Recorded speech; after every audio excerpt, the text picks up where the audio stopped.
Alors, ce coup-ci, on se retrouve pour une vidéo pour vous présenter le fonctionnement de CoinGecko. Alors, c'est un site internet qui a été créé en 2014 et qui est hébergé à Kuala Lumpur. C'est un concurrent de CoinMarketCap et comme CoinMarketCap, son but c'est de rassembler toutes les données sur des milliers de cryptos, sur les échanges et tous les produits financiers qu'il y a autour.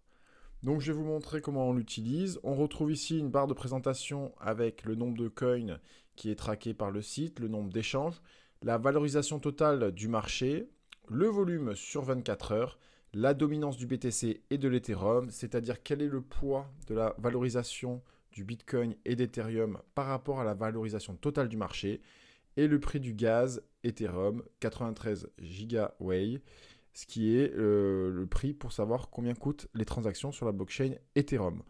En dessous, on va commencer par là, le tableau récapitulatif qui va classer les actifs par valorisation, donc Bitcoin, Ethereum, Cardano pour les trois premières, le prix de cet actif-là en dollars, le taux de change à 1 heure, 24 heures et 7 jours, le volume de transactions sur les dernières 24 heures, la market cap et un graphique récapitulatif des 7 derniers jours. Maintenant, on peut donc les classer, on peut classer selon chacun des paramètres. Ça vous permet d'avoir une vision d'ensemble du marché et de pouvoir prendre les informations dont vous avez besoin. Quand on clique sur un actif, on trouve sur la droite toutes les informations nécessaires, comme par exemple le site principal, un explorateur de blockchain pour pouvoir voir toutes les transactions et d'autres informations, comme notamment tous les réseaux communautaires, le Reddit, le Twitter. Voilà. D'autres informations sur le prix qui récapitulent un peu ce qu'on a vu sur le tableau précédent. Un convertisseur pour pouvoir faire un peu des mathématiques. 3 bitcoins, c'est donc 137 000 dollars. Et ce qui va nous intéresser le plus sur cette page, le graphique. Le graphique, différents time frames, donc de 24 heures à 1 an. Et en plus, vous pouvez le personnaliser en dessous comme bon vous semble. Donc si par exemple, on va au maximum, voilà, vous avez donc toutes les données jusque avril 2013. Vous pouvez bien sûr choisir une échelle logarithmique qui est beaucoup plus pratique pour voir les variations de prix par rapport à l'échelle linéaire. En dessous, le volume et les unités qui vous conviennent. Donc le Bitcoin, ça va être bien sûr une droite parce qu'un Bitcoin veut toujours un Bitcoin. Et le prix par exemple du Bitcoin par rapport à l'Ethereum. En dessous, récapitulatif des variations sur différents créneaux.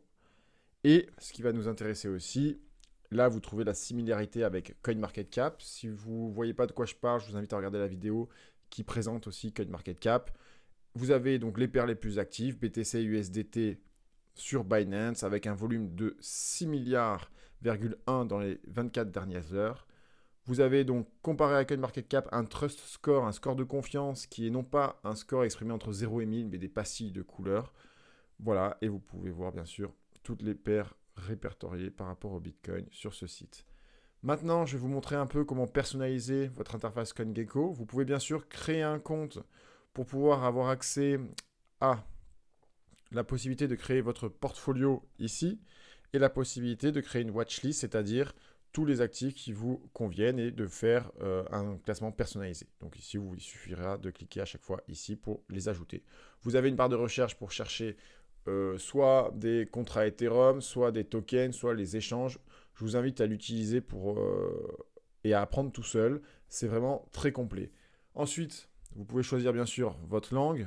Allez, on est en France, on va mettre le français ici et l'euro. C'est assez rapide, c'est facile et ça convertit tout instantanément euros. Voilà. Et donc là, vous voyez, les prix sont passés en euros. Concernant les choses en plus, vous pouvez aussi voir donc, tout ce qui concerne la défi, les NFT. Donc, par exemple, en ce moment, ça parle beaucoup de NFT et vous avez les collections de NFT classées selon différents critères. Pardon. Donc, la market cap, par exemple, vous pouvez, voilà. Bon, là, c'est dans le sens inverse. Le volume sur 24 heures. Et voilà. Concernant la conclusion de cette présentation, on va retourner du coup sur la page principale. Comme CoinMarketCap, faites attention, il y a beaucoup d'informations, donc essayez de prendre celles dont vous avez besoin, de ne pas en prendre trop ni pas assez. Actualisez votre CoinGecko 1000 fois par jour ne vous fera pas mieux gérer votre argent. Voilà, moi je vous conseille d'avoir un plan, surtout c'est le plus important, et de savoir ce que vous cherchez sur le site.